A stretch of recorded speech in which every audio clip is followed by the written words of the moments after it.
Hello there, searchers of the truth, tarot, fanatics, lovers, excited metaphysical searchers. Now we have a card today which is the reversed Six of Wands, which if we take a look, there's this imagery which typically speaks about success and victory. But the Six has always tried, they always bring a dualistic message to us. And the wreaths are wreaths of success and victory at the same time as maybe a wreath of death, sacrifice. And the one that's highest is this one. The wand that the guy on the horse is carrying, riding with a certain amount of pride, a certain amount of victor's stature, and maybe a certain amount of celebration. But the horse, which is the biggest picture in the biggest part of the picture in the card, is cloaked with this green cloak, which we don't understand or see what's underneath. And in a way, this is a little bit about the message and the duality of the card, that victory is always mounted on a certain invisible background, and it's usually a background of loss. In other words, in order to gain something, in order to succeed, you usually have to lose something.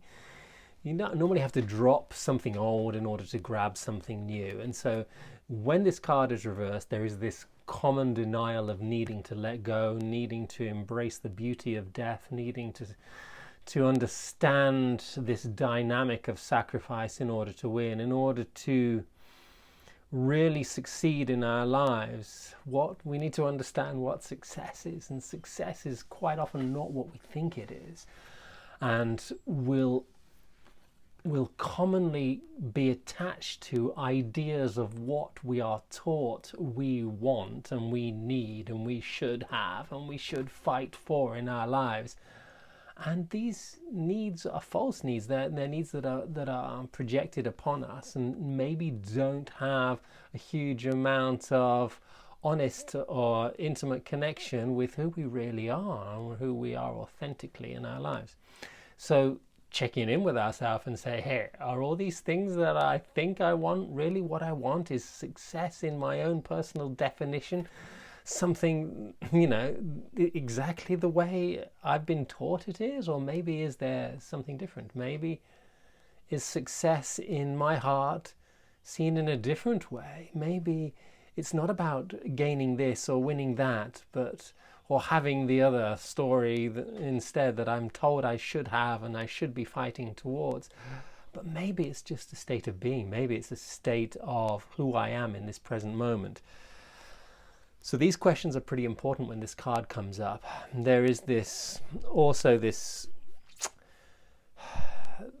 battle is over in this card, and somebody's won, somebody's lost. And sometimes we think, okay, well, if I've lost the battle, then I'm not good enough, I'm not worthy. And there's always a tendency to look at our self-worth when we are thinking about fighting in general, or thinking about battles and thinking about struggling for something, or thinking about working towards something. And the loss of a battle is not necessarily how it sounds.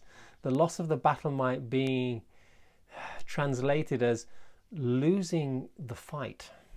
And that might mean we might be conditioned, for example, to think, no, we should be fighting for something good. We should be fighting for what we want, for who we are.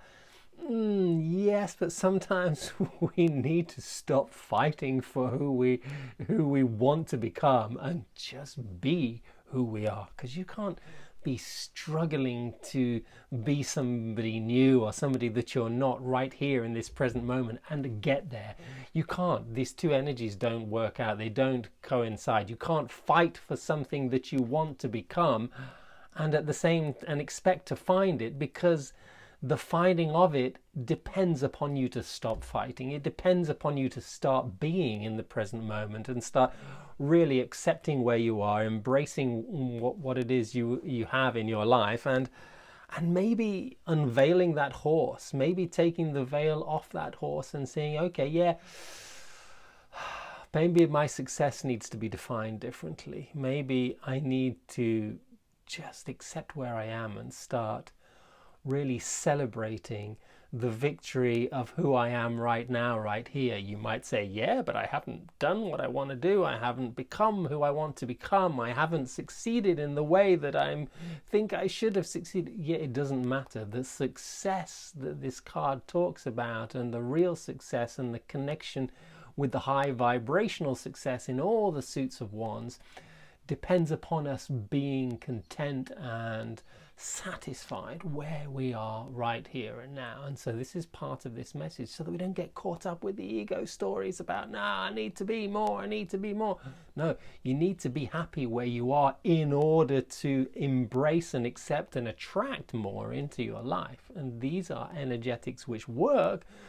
And so losing the fight quite often means just dropping it. And dropping that fight, embracing the success of where you are, just finding any small reason in your life to say, hey, congratulations, you've done a great job, fantastic, I'm happy where I am. Even if you might say to yourself, but I'm not, but I want this and I want that, and I'm not happy where I am. Find a way to be happy where you are, and that's the only way you can expect to attract more reasons for being happy in your life. And this is just basic 101 law of attraction. So when we look at this card, there's different stories, of course, as we can translate as well. And so we know that when cards are upside down, the ego gets involved a lot. And so we can sometimes be riding on this horse of success and be high and mighty and go, hey, look at me. And there's a certain pride that we might feel when the ego starts grabbing our success and our victories. And this pride is the ego pride, which always comes before a fall or a slap on the face as we fall off our horse into the mud. And maybe I am not so great. We are all great. We're all wonderful. We don't have to be higher than, better than, riding on a horse and I'm better than all these other people type greatness. That's a greatness which has been identified by the ego, and it just creates more separation, and that's not what we're here for.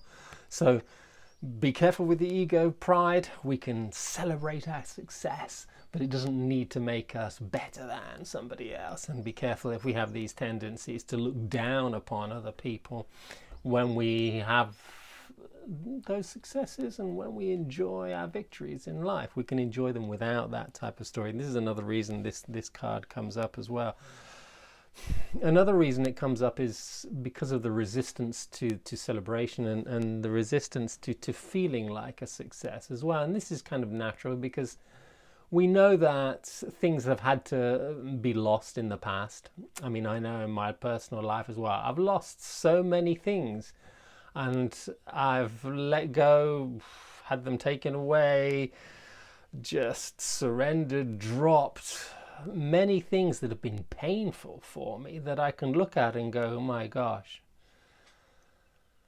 I'm really at a loss without those things. I've really lost so much.